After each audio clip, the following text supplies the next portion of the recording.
Hey, how's everyone doing? So, this is going to be a new video showcasing these 12 diecasts that I bought at the Daytona International Speedway for the Coke Zero Sugar 400 a few weeks ago. Now, this video is taking a little bit of time to come out, but hey, it comes out when it comes out. You know what I'm saying? So, each of these diecasts are about $10. Pretty fucking expensive if you ask me. I remember back in the day going to the races and like the diecasts that the trailers were like, $5, $6. And like the older ones would be even like cheaper, like $4. So that's just pretty much how it is nowadays, which sucks, but it is what it is. So I got two different years. I got 2019 diecast and 2020 diecast, and as you can see here, they're differentiated by year. So let's just move in to the first diecast. Now this one is Michael Annett's 2019 Flying J Chevy, and this is a race win diecast that he won at Daytona with in February, and this one is autographed. Now I actually went to this race, and this was the absolute worst NASCAR race I've ever been to. It was just from top to bottom, god awful. But I do really like this paint scheme. My favorite colors are white, black, and red. So I'm always a stickler for any paint schemes that are like that. So this one automatically jumped off the shelf for me, so to speak. So yeah, I just really like the paint scheme. I mean, most diecasts that I get nowadays I only get them just because I like the paint scheme. So you're gonna be hearing that very often. I remember actually seeing this diecast at Walmart months ago, in the NASCAR Authentics brand, and I kind of kicked myself for not buying it, but I got it this time. And one thing I wanted to mention, so yeah, he won in this car. It was, his one and only win so far. And, it's autographed, which I was really, like, I was kind of shocked to see it autographed because it was just, kind of random. I've never really seen a 164 sold autographed, like, from the start. Sometimes you'll get stuff on eBay that's autographed and you can buy it, but this was literally sold as an autographed diecast, autograph 164. Like even the sticker says autographed and everything. So that is 100% how they sold it from the start. And I'm just kind of curious why they did that. My guess is maybe they're a little worried that it wasn't going to sell well, so maybe they're just like, let's throw an autograph on here and that'll help boost sales. But either way, really cool diecast. I love the font of the number one car. Very DEI-esque. I'm not sure if that's the exact DEI number one font, but it's very similar. I know they went back to I know they did this font, pretty much probably in tribute of the DEI days. It looks very similar. And this was the first year they did it, if I remember correctly. The autograph itself, I think this is a very shitty autograph. I mean, the only thing you can really discern is the M in Michael, and then there's a 5 at the end. But overall, cool diecast. As far as like race version, nooks and crannies, the only thing I can really notice, and I don't even have a picture of it for you guys because it's not even that big of a deal, but the only thing is the right rear tire there's a little rub, not a rub, but there's a tire mark above the wheel well. But that's about it. I mean, there's not much dirt on the cars, nothing too discernible as far as race version diecast go, but still really cool. On to the next one, Brad Keselowski Miller Lite Ford. This one, I've always liked this paint scheme. I think this is it's a very simple paint scheme, but I think this is going to be one that is going to be I think it's going to be very memorable going forward. Like I could see like 10, 15 years down the line this being run as a throwback for somebody. It's a real shame Miller Lite has really pulled their sponsorship these last few years on the 2 car because they've been around forever, but this paint scheme is just so simple, and it's just it's really nice, just really clean, white rims and everything. Just really really nice looking paint scheme. Let's move on to the next one. That was 2019 as well. These first 6 are going to be 2019, and the second 6 are going to be 2020. So on to the next one, another Brad Keselowski diecast.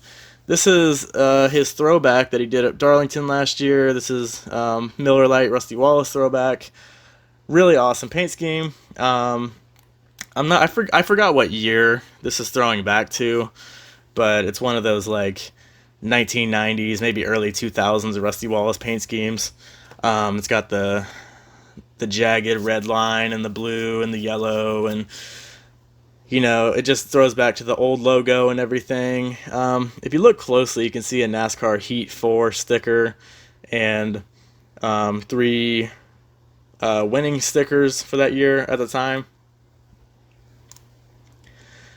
But really nice paint scheme. I just love those old Miller Lite throwback paint schemes, the old Rusty Wallace ones. I mean, Miller Lite has... I don't know if they've ever done a paint scheme that I didn't like. Like, they always have fantastic paint schemes. But, yeah, so that's Brad Keselowski's throwback from last year. I want to mention that these 2019 Cup cars don't have the Monster Energy logo decal on the side. That was due to, like, licensing issues or something like that. So, either they don't have anything on the side, or they'll have these NASCAR Heat 4 decals that were prevalent last year. Alright, on to the next one. Kevin Harvick, Busch Beer Ford. I'm going to be pretty quick with a few of these because I don't have too much to say about them other than I love the paint scheme. I said in my last video that I love light blue, sky blue paint schemes. Back in my NASCAR Thunder days, I used to make custom cars that were very similar to anything light blue related, such as this. Just a very nice paint scheme. Busch, another beer company that just always does a great job with their paint schemes. And yeah, just love the light blue on these. So on to the next one. This is the Busch Lite Kevin Harvick paint scheme. This one is exactly the same, except it's Busch Lite, so it's just a lighter blue. I actually prefer the Busch Lite lighter blue compared to the Busch darker blue. Not that much of a difference, obviously, but still my preference is the Busch Lite paint schemes. So another really awesome paint scheme. On to the next one. This is Kevin Harvick's Generation X Busch Beer Ford.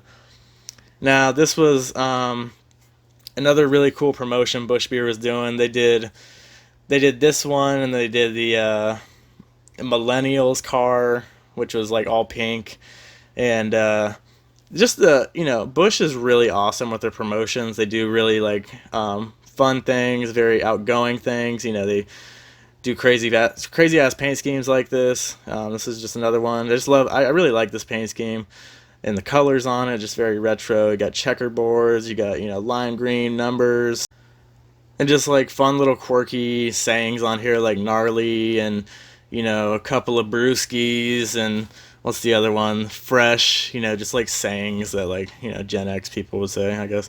Yeah, but just really cool, fun diecast. And yeah, that's that. Alright, on to the 2020 diecast. Now, this is another Kevin Harvick car. I literally got 5 of them. This one is his Mobil 1 Ford for 2020. And man, this Mobil 1 car, this is such an awesome paint scheme. It's so simple, but I think this is easily one of the best primary paint schemes that are in the sport right now. It might be my all-time favorite primary paint scheme going right now, but it's just really, really nice. The Mobil 1 colors on the number just fit so perfect. It's just, an all-black car with the silver flames. Just looks so nice.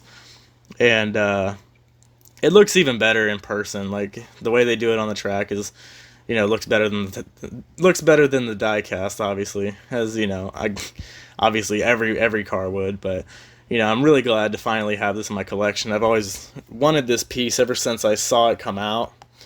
Alright, on to the next one. This is the Busch Lite Ford. Pretty much same exact paint scheme, other than this one says Busch with like 7 H's, which is, their promotion. They If you ever seen the Busch beer commercials, they're always like Busch and shit like that. You know, those commercials can get pretty annoying sometimes, just seeing them over and over again. But that's pretty much the only difference with this one. All right, on to the next one. Denny Hamlin, FedEx Express. Um, I think this is the best FedEx paint scheme Denny Hamlin's ever had. Really awesome. I love how it's, mainly white with, the purple and orange stripes around it, but the predominant color is white. And I just think the color combinations go great with it. And man, he's been on a tear these last couple of years.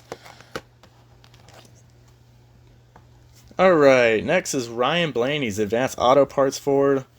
Just another one that I just think looks really nice. I think the color combination is amazing. Very Penske-esque. They have a lot of paint scheme designs that are very similar, such as this one.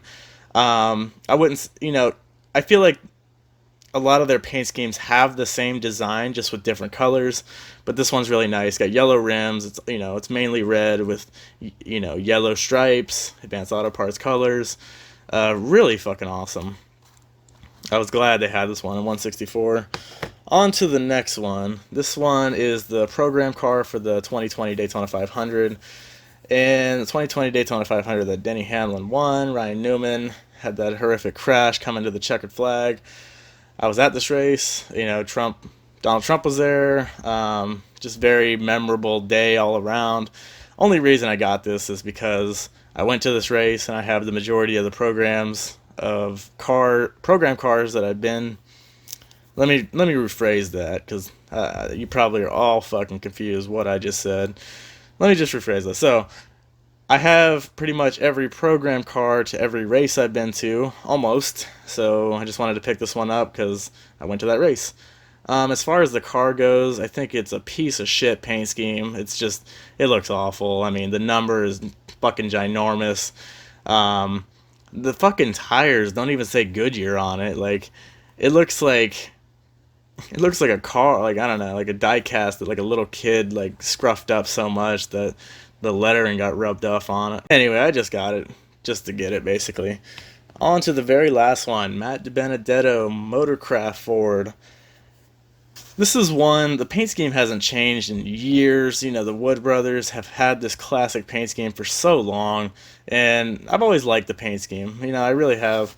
I love the gold numbers on the sides, the red rims, the simplicity of the paint scheme, and I love how they just really haven't changed it much, if at all, over so many years. And I'm a fan of Matt DiBenedetto. Just the awesome paint scheme all around, very classic paint scheme.